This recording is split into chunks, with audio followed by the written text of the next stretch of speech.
Olá, pessoal. Então, vamos começar esse estudo de lógica matemática pelo capítulo 1. Tá? Capítulo 1 tem título Proposições e Conectivos. Então, a gente inicia falando aqui um pouco sobre história. Então, vai ser basicamente assim. Né? Eu vou aparecer aqui no canto, no meu rosto, né? E esse aqui é o arquivo que eu disponibilizei para vocês, que tem o conteúdo da semana. Então, eu vou rolando esse material aqui, enquanto isso eu vou explicando para vocês o conteúdo. Então, a grande figura da lógica matemática é o filósofo grego Aristóteles, né, do século IV a.C.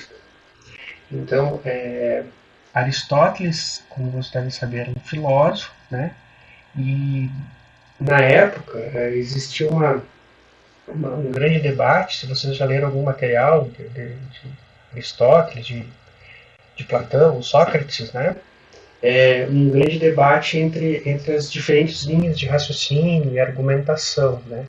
Então, dos interesses de Aristóteles era desenvolver uma forma de raciocinar e pensar e refletir sobre a realidade que fosse sempre correta, né? Que fosse uma forma do raciocínio correto de pensar.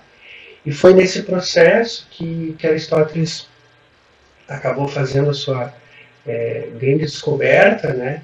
Que foi o fato de que as leis básicas do raciocínio elas são independentes do conteúdo que a gente está tratando, né?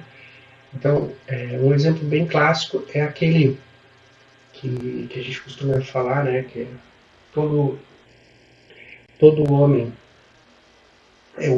todo homem é um animal, todo animal é mortal, logo todo homem é mortal, né? Esse é um raciocínio, né? Um argumento. Assim. Então, essa forma de argumentar, ela,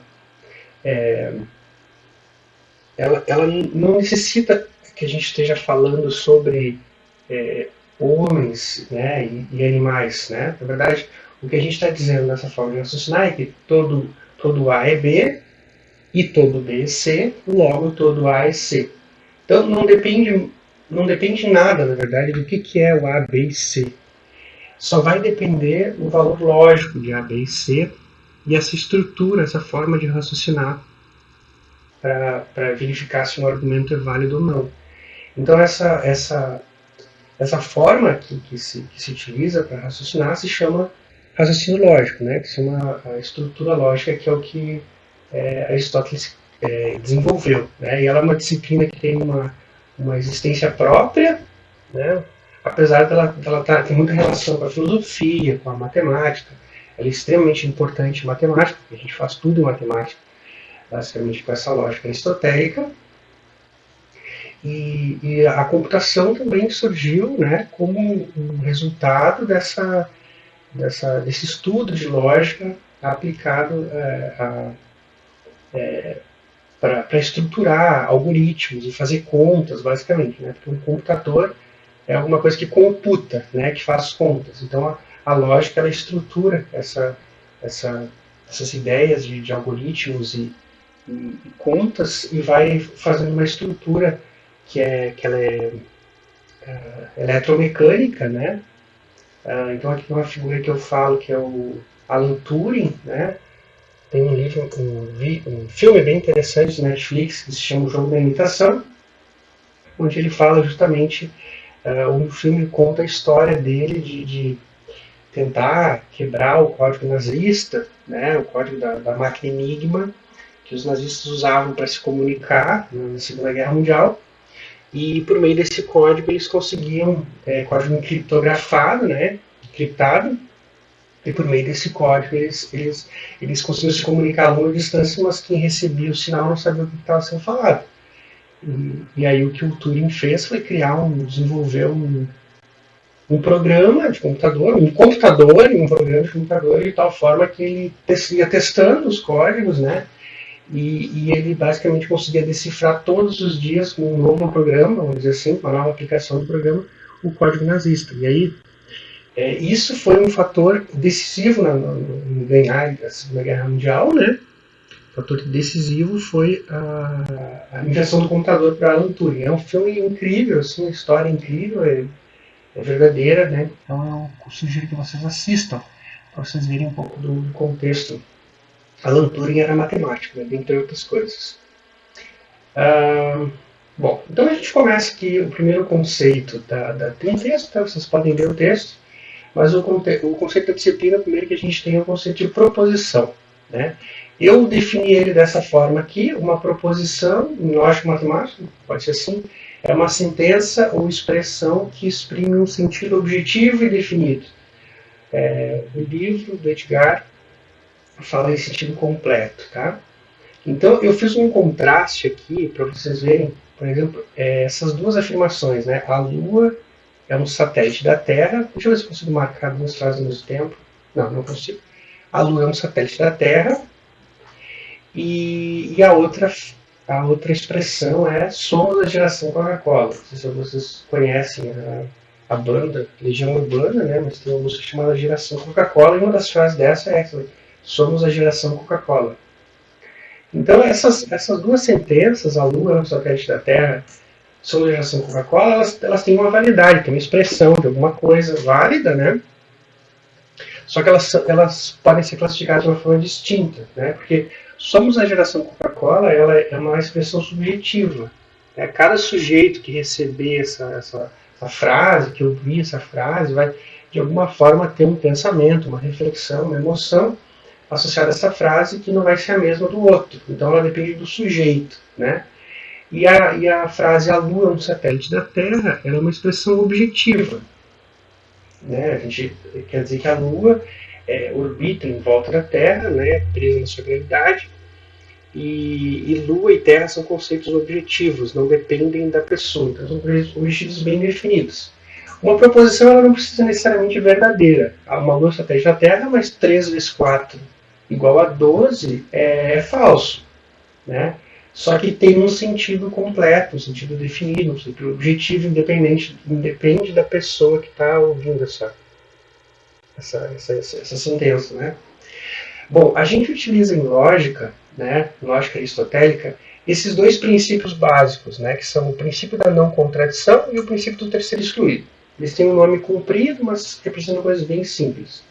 O primeiro princípio da não contradição diz basicamente que uma proposição ela não pode assumir os dois valores lógicos verdadeiro e falso simultaneamente. Ou seja, não contradizer, não dizer o contrário. Não pode ser verdadeiro um dito e um contradito. Né? Não pode. Esse é o princípio da não contradição. Não pode haver contradições na lógica. O segundo princípio é o princípio do terceiro excluído, tá? Que afirma uma coisa um pouquinho mais, que é que uma proposição precisa ser verdadeira ou falsa, não havendo uma terceira opção. Então a gente exclui um terceiro valor lógico, verdadeiro, falso ou talvez, alguma coisa do gênero. Tá? Uma proposição é verdadeira ou falsa. Tá? Na verdade, nos estudos mais avançados de lógica e tudo mais, quando se fala em teoria axiomática da lógica, a gente até lida com uma terceira opção, né, que é uma questão indecidível, por exemplo. Existem os axiomas da geometria e você pode negar ou afirmar o quinto postulado de Euclides. Então vai ter uma geometria euclidiana e não euclidiana. Duas geometrias distintas que têm valores lógicos para um certo axioma distinto, tá? Verdadeiro ou falso. Mas elas não podem coexistir no mesmo sistema lógico. Tá? Na geometria euclidiana, por uma reta e um ponto exterior, passa uma paralela só a ela, e na geometria não euclidiana passam infinitas. Tá? Só que são geometrias que são distintas, são sistemas axiomáticos distintos. Então, para o nosso interesse aqui, a gente não vai lidar com questões indecidíveis. Basicamente, tudo é verdadeiro ou falso. Então, tudo isso pode ser resumido nessa afirmação que eu coloquei. Deixa eu ver onde eu coloquei. Não sei onde eu coloquei, mas basicamente a gente vai ter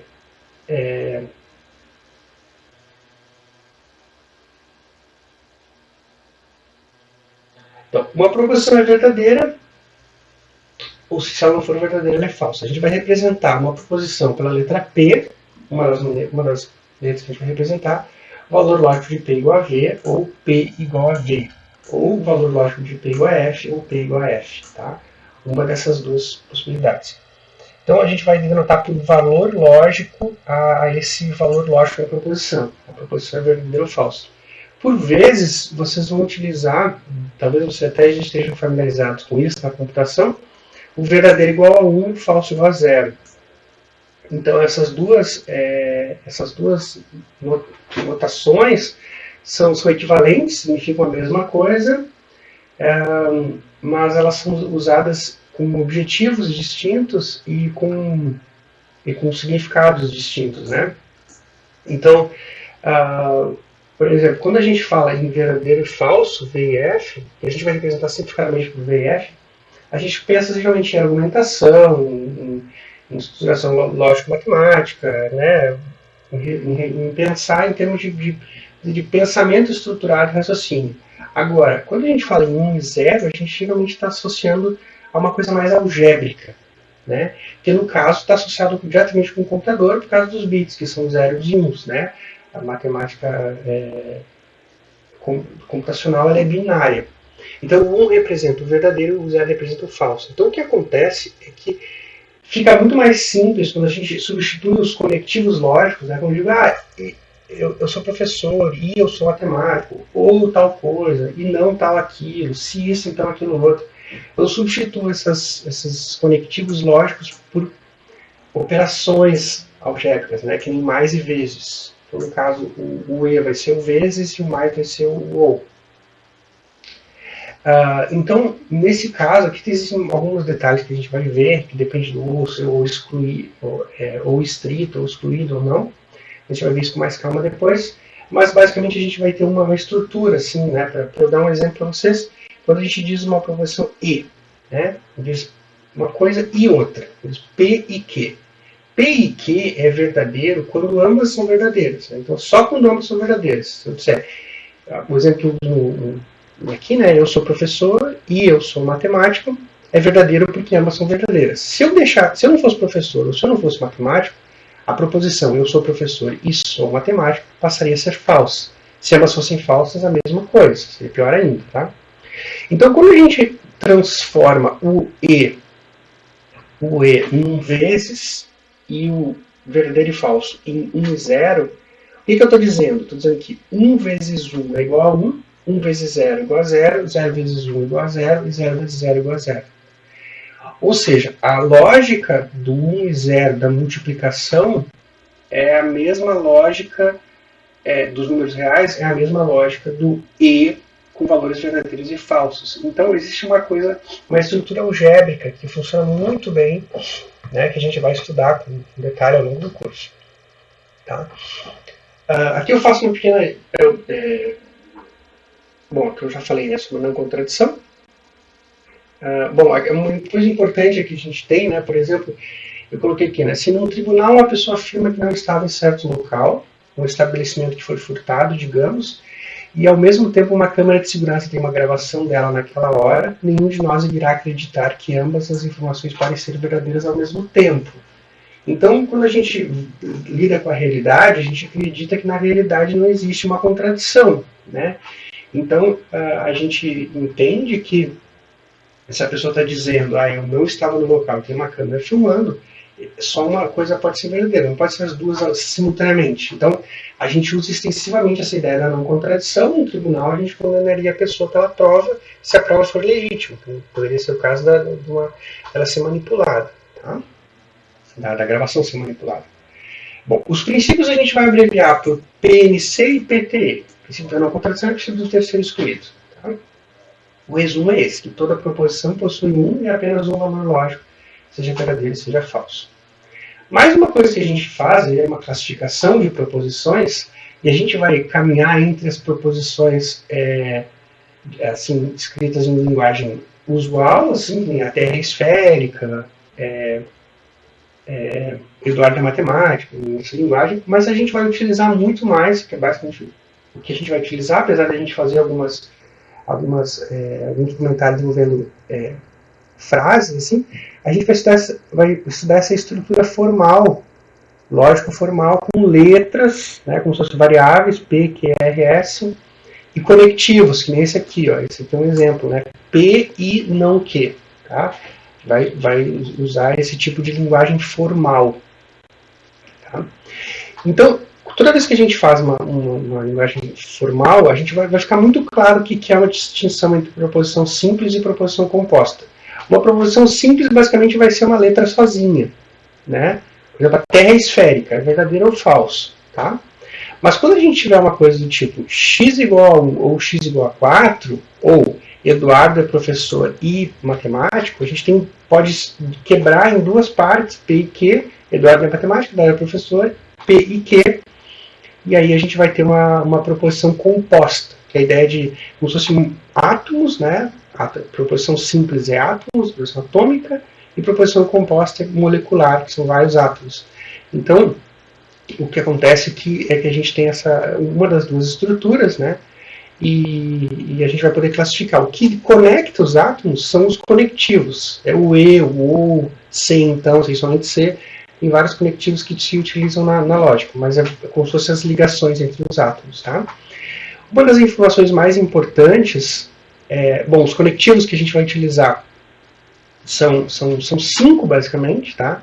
Que é o E, com esse símbolo aqui que é um acento circunflexo, tá certo? O OU, que é uma espécie de um V, assim, não é bem um V, né? Um acento circunflexo ao contrário, mas ele é colocado no meio da expressão, não em cima, tá? O não, que a gente vai representar pelo tio, mas existem outras representações, a gente vai ver isso com mais detalhe na aula que vem. E no capítulo que vem, tem o C então, que é uma seta para a direita, e o C somente C, que é uma seta que vai para a direita e para a esquerda. São os cinco que a gente mais vai utilizar. Então, por fim, a gente tem esse conceito de tabela verdade, tá? Que vai ser o grande conceito aqui da primeira área do nosso curso. Então, a ideia é a seguinte, como eu falei aqui em cima, que a gente tem proporções simples e compostas, né? Então, eu usei essa analogia dos átomos, né? De átomos, moléculas, né? Então, o que acontece é que o valor lógico de uma proporção composta, ele pode ser determinado a partir do valor lógico das proporções simples. Uma vez que eu sei as proporções simples, o valor lógico delas, eu sei o valor lógico das proporções compostas. Então, um exemplo bem simples que eu coloquei aqui é esse: Eduardo é professor e Eduardo é matemático, P e Q é uma proporção composta, né? P e Q. Mas o fato é que para eu determinar se a frase Eduardo é professor e Eduardo é matemático, ou a proporção composta P e Q é verdadeira ou falsa, eu preciso saber o valor lógico de P e de Q. Basta que eu saiba isso. Se eu trocar Eduardo é professor por Carlos é atleta, que Eduardo é matemático por Ana é médica, não importa o que eu troque. O valor lógico de P e Q vai depender só do valor lógico de P e do valor lógico de Q, independente do conteúdo que seja P e Q. O conteúdo, assim, da expressão, se fala sobre física, matemática, engenharia, filosofia, não importa. Importa só o valor lógico de P e Q para a gente determinar o valor lógico de uma proporção composta. Então, é basicamente isso. A gente vai ter essas possibilidades, nessa árvore de possibilidades. Quando a gente tiver duas proporções simples, P e Q, a gente vai ter 4 possibilidades, né? Cada letra tem 2 valores possíveis, verdadeiro, falso, verdadeiro e falso. 2 letras vai ser 2 vezes 2, 4 possibilidades, que é VV, VF, FV e FF. Se a gente tivesse 3 letras, P, Q e R, a gente já teria 8 possibilidades, não vão ser 6, né? 2 mais 2 mais 2. 2 vezes 2 vezes 2. São 2 possibilidades para Q, P, 2 possibilidades para Q e 2 possibilidades para R. Então, é basicamente isso do capítulo 1.